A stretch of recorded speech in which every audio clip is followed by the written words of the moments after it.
Struggling to upload files to Colab? Remember these two lines. From google.colab import files. Uploaded equal to files.upload.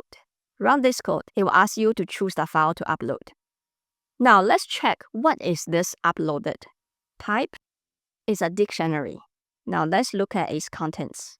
So the key is the name of the file we just uploaded. The value is the content of the file, and it's a byte type. If you want to read the file uploaded, we need to get the name of the file. Let's try this.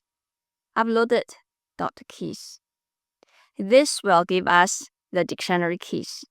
Convert this to a list and tick the first one. That should be the file name. Okay, let's check file name.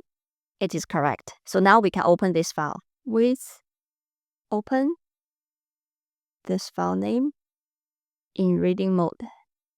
As a file, we can read everything from the file. Print out the content of the file.